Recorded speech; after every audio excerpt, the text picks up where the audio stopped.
ఓడిపోతున్నామనే భయము ఎంతటి వారినైనా దిగజారుస్తుందేమో అనడానికి ఇప్పుడు ఈ ఉదాహరణ మీకు కనిపిస్తుంది. ఏం పెట్టాను మీకు తెరపైకి మాగంటి పాస్పోర్టు. నిజంగా అదొక కుటుంబ వ్యవహారం. తేల్చుకోవాలంటే ఈ పాటికి ఎప్పుడో తేల్చుకోవాల్సిందనేసి చూస్తున్న యావత్ తెలుగు ప్రజలు కూడా అనుకుంటున్నారు. అయితే వాళ్ళ కుటుంబ వ్యవహారాన్ని కాస్త రచ్చకీడ్చుకున్న వైనం కనిపిస్తుంది. నిజంగానే వాళ్ళ ఇంటికి సంబంధించిన విషయాలు తేల్చుకోవాలనుకుంటే మాగంటి మరణం ముందే దాన్ని వాళ్ళు తేల్చుకోవచ్చు. కానీ ఎందుకు తేల్చుకోలేదు? ఇక్కడ మొదటి భార్యనా రెండో భార్యనా, అసలు మొదటి భార్య ఏంది రెండో భార్య ఏంది, ఒకరే భార్య ఉంటారు కదా అని డిస్కస్ జరుగుతుంది. ఎగ్జాక్ట్లీ అలా అనే వాళ్ళతో నేను కూడా ఏకీభవిస్తున్నా. కానీ ఇంతకాలం అయింది ఈ విషయం జరిగి కూడా, ఆల్మోస్ట్ 25 సంవత్సరాల నుంచి జరుగుతున్న వ్యవహారంలో మాగంటి మరణం అప్పుడు కూడా ఒక క్లారిటీ లేదు. ఎందుకు రాలేదు అంటే బెదిరించారు అనేసి. అయితే ఇక్కడ వ్యవహారంలో కీలక పాత్ర పోషిస్తుంది ఎవరనంటే మాగంటి మదర్ అయిన ఎవరైతే ఉన్నారో సో ఆమె ఇక్కడ ఒక కీలక పాత్ర పోషిస్తుంది. అంటే ఫ్యామిలీ సర్టిఫికెట్ వాళ్ళకి ఎలా ఇస్తారు అనేసి. అయితే మరి ఇదంతా ఈ ఎలక్షన్ ఇంకా మహా అయితే వెరీ సూన్ కదా ఎలక్షన్స్. ఇప్పుడు దీన్ని ఒక రాజకీయ ఒక కుటుంబ వ్యవహారాన్ని కాస్త రాజకీయ వ్యవహారం అసలు ఎందుకు చేసుకుంటున్నారమ్మా? నిజంగా చెప్పాలంటే మీ వయసుకి నాకు తెలిసి మీ మనసులో ఉండిందో లేకపోతే ఎవరైనా మిమ్మల్ని ఫోర్స్ చేసి చేపిస్తున్నారో తెలియదో, కానీ ఎందుకు నేను ఈ మాట అంటున్నానంటే ఫోర్స్ చేస్తున్నారనే విషయాన్ని, లేకపోతే ఇన్నాళ్ళు రాంది ఇది తెలుసుకోవాల్సింది ఒక కుటుంబ వ్యవహారం. నిజంగా ఇన్నేళ్ల నుంచి మీరు నిజంగానే కొడుకు గౌరవం, కొడుకు చాలా మంచివాడు, నా కొడుకు ప్రజల కోసమే సేవ చేయాలనుకున్నాడు అన్నీ చెప్తున్నది మీ కొడుకు గౌరవం, మీ కొడుకు గౌరవం కోసము ఏ రకంగా ఉండేవాడు, ఇవన్నీ మీరు చెప్పుకొచ్చినారు. కానీ చాలా మంచిది. కానీ ఈరోజు మరి మీ ముందు లేని కొడుకు గౌరవం కాపాడాలంటే మీరు 4 గోడల మధ్య కదా పరిష్కరించుకోవాల్సింది.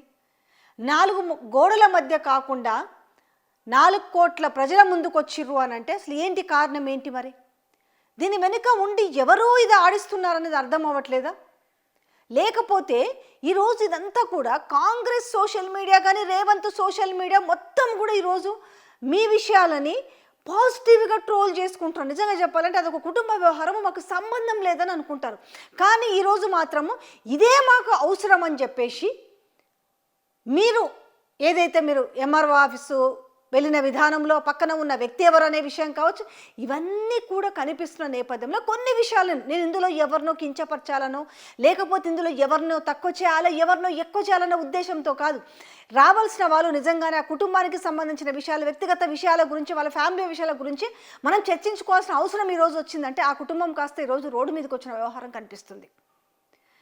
నేను వారసునని ఒకరు, అసలు నాకు ఏమీ చెప్పలేదు అని ఇంకొకరు, నా తల్లిగా అంటే ఆఖరికి హాస్పిటల్లో విధానాన్ని, తనని మరణించిన విధానాన్ని కూడా ఈరోజు నీచ రాజకీయం చేస్తున్న పరిస్థితి కనపడుతుంది. అమ్మ ఒక్క మాట చెప్తా నేను, ఇవాళ రాజకీయాలు ఉంటాయి పోతాయి, పదవులు ఉంటాయి పోతాయి, కానీ మీ కుటుంబ సభ్యుల మధ్య అనుబంధాలు అనేవి శాశ్వతం. ఈరోజు మీరు వచ్చేసి అసలు నేను వాళ్ళకి పెళ్ళే చేయలేదు, అసలు వాళ్ళతో నేను ఎప్పుడు కలవనే లేదు అని మీరు చెప్తారు కదా, దీనికి వందల వేల సాక్ష్యాలు ఉన్నాయమ్మా. నిజంగా ఒకటి చెప్పాలా, ఒకవేళ నిజంగానే డివోర్స్ తీసుకోకుండా పెళ్లి చేసుకుని ఉంటే ఆ పెళ్లికి సహకరించిన మీరు కదా జైలుకు వెళ్ళాల్సింది. ఈ మాట అంటున్నందుకు మీరు నన్ను క్షమించండి. ఎందుకంటే మీరు మాట్లాడుతున్న మాటలోని ఆంతర్యాన్ని నేను మేము ముందుకు తీసుకొస్తున్నాను. ఇవాళ ఎలక్షన్ల కోసం కేవలం ఎక్కడ కాంగ్రెస్ పార్టీ ఓడిపోతుందో అనేసి ఎవరు వెనక ఉండి ఆడిస్తున్న దాంట్లో మీరెందుకమ్మ బలవుతారు, మీరెందుకమ్మ పావవుతారు? ఇన్ని రోజులు ఎంతో డిగ్నిటీగా మీరు అన్నారే, చక్కగా పిల్లల్ని పెంచి వృద్ధి చేసి ఈరోజు సమాజంలో గొప్ప పేరు ప్రఖ్యాతులు సాధించిన నేపథ్యంలో ఎందుకమ్మా ఇప్పుడు ఈ రాజకీయాల కోసము మీ ఒక కుటుంబ పరువు ప్రతిష్టను ఎందుకమ్మా బయట పెట్టుకుంటున్నారు? విషయం మీకు ఇందులో తెరపైకి మాగంటి పాస్పోర్ట్ అని చెప్పిన కదా, ఆ విషయాన్ని కూడా నేను మీ ముందుకు తీసుకొస్తున్నాను. ఒకసారి మీకు ఆ పాస్పోర్ట్ చూపించే ప్రయత్నం చేస్తాను. ఎందుకు అని అంటే అందరూ మాట్లాడుతున్నారు కదా, అసలు ఏం జరిగిందో తెలియదు, కానీ వాళ్ళ కొన్ని డాక్యుమెంట్స్ వచ్చిన నేపథ్యంలో మీతో ఒకసారి నేను ఏదైతే ఇప్పుడు ఈ లీగల్ కేసుని హ్యాండిల్ చేస్తున్న లలితారెడ్డి గారిని మనము కాల్లోకి తీసుకుందాం ఒకసారి. చాలా బిజీగా ఉండొచ్చు, బట్ అయినా కూడా నేను మీ కాల్లోకి తీసుకున్న తర్వాత మిగతా విషయాలన్నీ నేను మీ ముందుకు తీసుకొచ్చే ప్రయత్నం చేస్తాను. ఒక 2 నిమిషాలు మాట్లాడతారా? ఒక 2 మినిట్స్.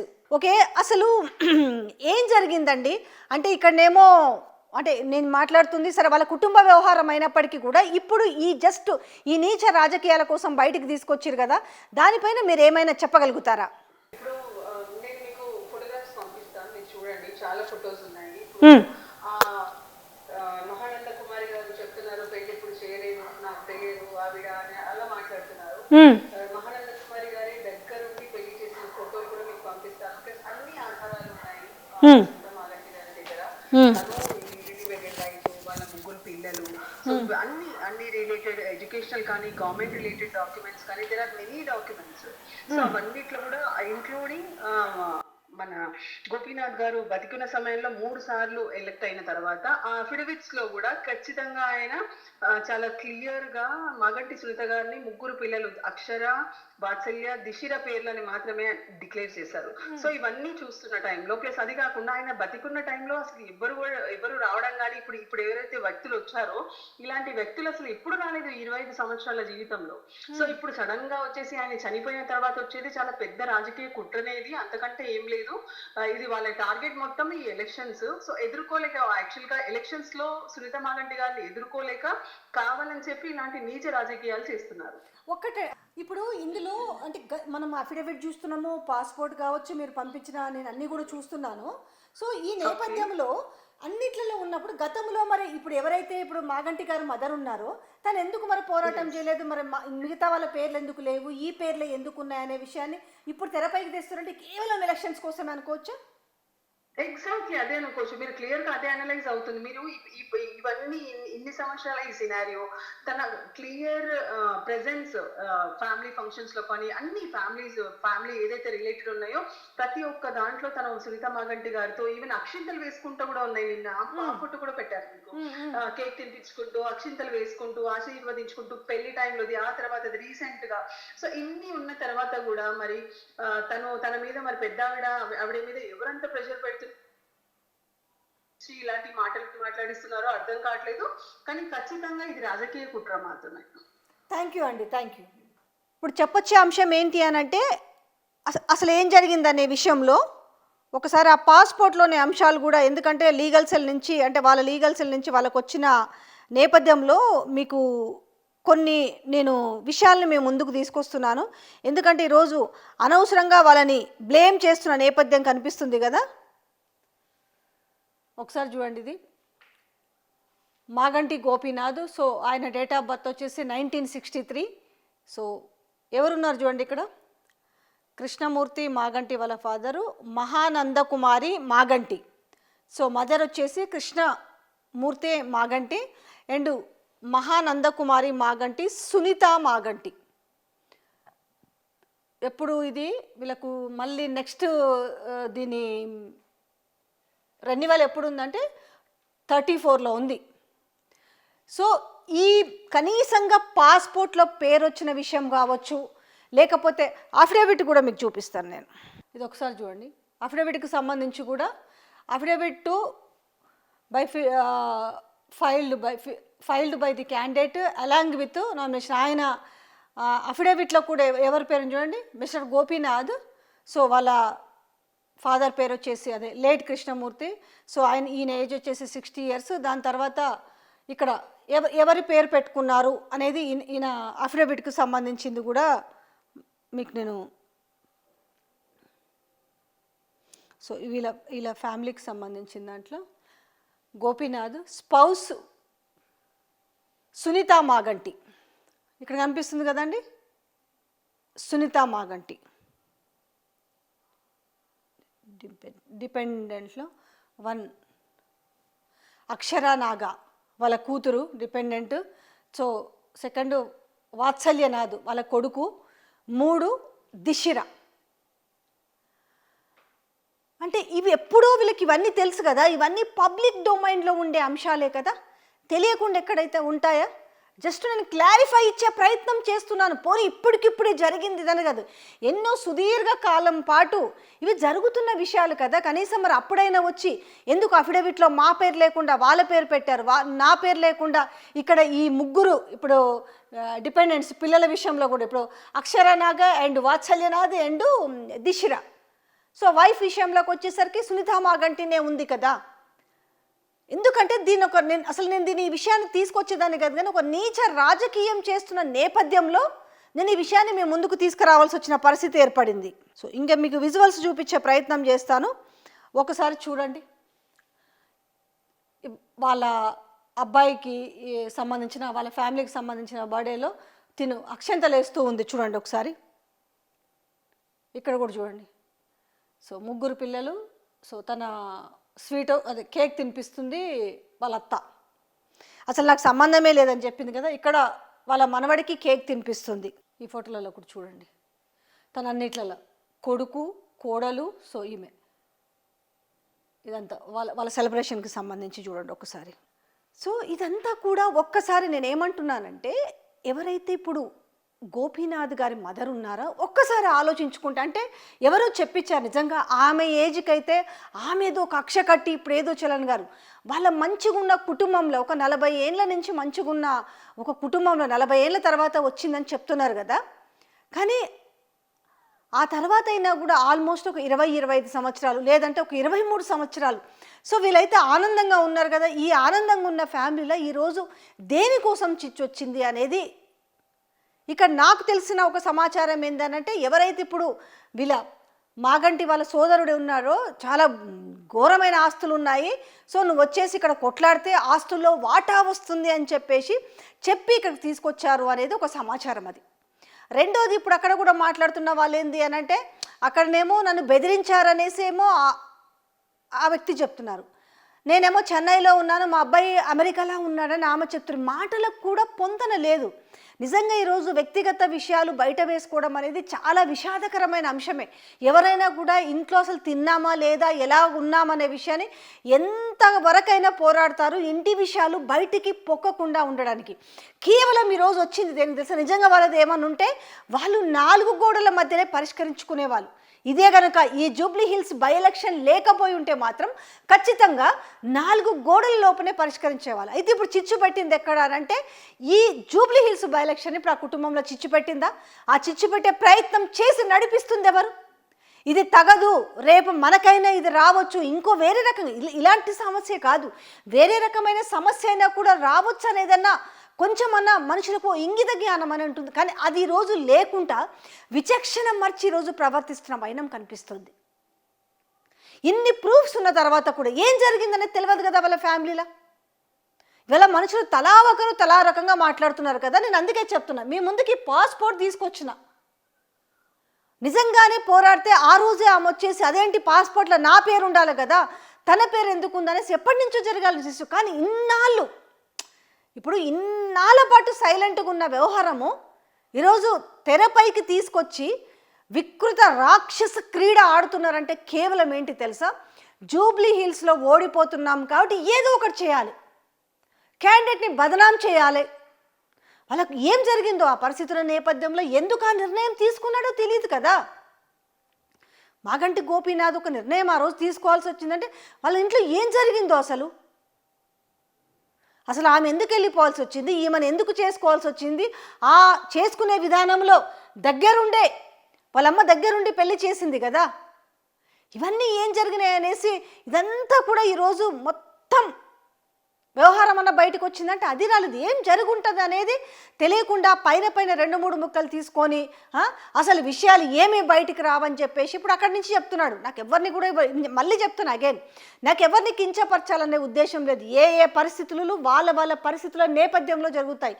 ఇప్పుడు మాగంటి సంబంధించినప్పుడు అబ్బాయి అని చెప్పుకుంటున్న అబ్బాయి కూడా చెప్తున్నాడు, పరిస్థితుల నేపథ్యము లేకపోతే స్పెల్లింగ్ మిస్టేక్స్ వల్ల మా ఇంటి పేరు నేను ఫలానా పెట్టుకోవాల్సి వచ్చింది, మా అమ్మమ్మ వాళ్ళ ఇంటి పేరు పెట్టుకోవాల్సి వచ్చింది తను చెప్తున్నాడు కదా.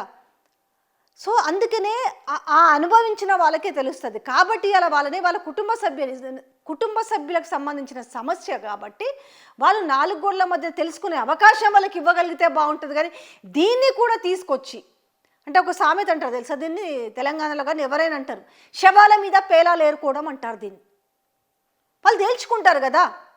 ఇవాళ వెనకాల ఉన్న నిజంగానే ఆమె బయటికి రాదలుచుకుంటే, మాగంటి గారి మదర్ బయటికి రావాలనుకుంటే మరి ఎప్పుడూ రావాలి కదా. ఇప్పుడు తీరా జూబ్లీ హిల్స్ బై ఎలక్షన్ దగ్గర పడుతున్న నేపథ్యంలో ఈ వ్యవహారం నడిపిస్తున్నారంటే ఈ వ్యవహారం వెనుక ఎవరున్నారనేది ఆ మాత్రము తెలుసుకోలేకుండారా? కథ, స్క్రీన్ ప్లే, డైరెక్షన్ ఎవరు అసలు? ఇంతకు మించి లోపలికి పోవాల్సిన అవసరం లేదు వాళ్ళ కుటుంబంలోకి. అయినా ఆమె ఆత్మస్థైర్యంతో ఎదుర్కొంటుంది.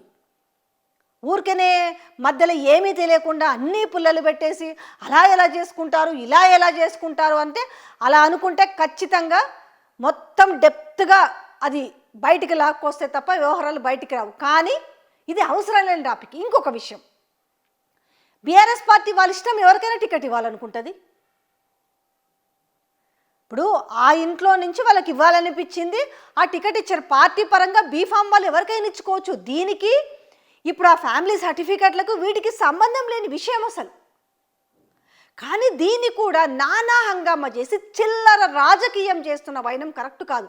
అదే మీ ఇంట్లోనో ఇంకొకరి ఇంట్లోనో జరిగితే దాన్ని మ్యాక్సిమం సర్దుబాటు చేసుకునే ప్రయత్నమే చేస్తారు.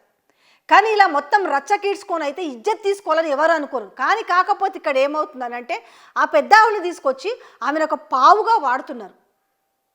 అంతకు మించి దీంట్లో ఏమీ లేదు. ఎందుకంటే ఇందులో నిజంగా ఏమీ సాక్ష్యాలు లేవు, ఇంకేమీ లేవు. ఇప్పుడు ఇన్ని ఉన్నాయి చూపించాలంటే 1,00,000 ఉన్నాయి వాళ్ళవి. చిన్నప్పటి నుంచి పెళ్లి నుంచి మొదలు పెడితే చిన్నప్పటి నుంచి ఉన్నాయి. అసలు దీని గురించి మనము ఎలాంటి డిసైడ్ ఫ్యాక్టర్లోకి వెళ్ళలేము కదా. అట్లెట్లా చేసుకుంటారు, ఇట్లెట్లా చేసుకుంటారు అని అంటే అది ఇన్నాళ్ళు బయటికి రాని అంశము ఈరోజు కేవలం అంటే రాజకీయ పరంగానే బయటికి తీసుకొచ్చారు. అయినప్పటికీ ఏది ఏమైనా అంటే మనం ఏం చేసినా పట్టించుకుంటలేరు. ఆఖరికి క్యాండిడేట్ మీద ఏదో ఒకటి దుష్ప్రచారం చేపించి మనం పబ్బం గడుపుకోవాలనే ప్రయత్నం చేసినా కూడా జూబ్లీ హిల్స్ ప్రజలు అవి ఏమీ పట్టించుకోవట్లేదు. ఆనాడు బీఆర్ఎస్ చేసిన అభివృద్ధిని వాళ్ళ మైండ్లో గుర్తుకు పెట్టుకొని ఉన్నారు. అప్పటికి ఇప్పటికి తేడా చూసుకుంటున్నారు. వీళ్ళు మాటలు చెప్పుడు తప్ప ఏది చేసుడు ఉండదనేసి గ్రహించి వాళ్ళు డిసైడ్ అయి ఉన్నారు. జూబ్లీ హిల్స్ ప్రజలు ఇలా ఓటు వేయడానికి కాంగ్రెస్ పార్టీలో జరుగుతున్న డ్రామాను చూస్తున్నారు. వీళ్ళు ఎలక్షన్లు అప్పుడు వచ్చి హామీలు ఇచ్చిపోతారు, దాని తర్వాత జాడా పత్తకుండరు అనే విషయం ఈ 23 నెలల కాలంలో వాళ్ళకి తెలియకుండా ఉన్నారా ఈరోజు ప్రజలు? Not even the Jubilee hills ప్రజలు, తెలంగాణ ప్రజలకు కూడా అర్థమవుతుంది. కానీ అధికార పార్టీ కాబట్టి మనం గెలవకపోతే ఇజ్జత్ పోతుంది, గెలవకపోతే నా సీటు పోతుంది, నేను గెలవాలి, రేపు మంత్రుల మీద పెత్తనం చెలాయించాలి, వాళ్ళ ఒక పార్టీలో ఉన్న ఇంటర్నల్ గొడవల కారణంగా ఈరోజు జూబ్లీ హిల్స్ గెలవాలి. ఆల్రెడీ అస్త్ర సన్యాసం చేసినట్టుగా ఆల్రెడీ ఒప్పుకున్నారు కదా.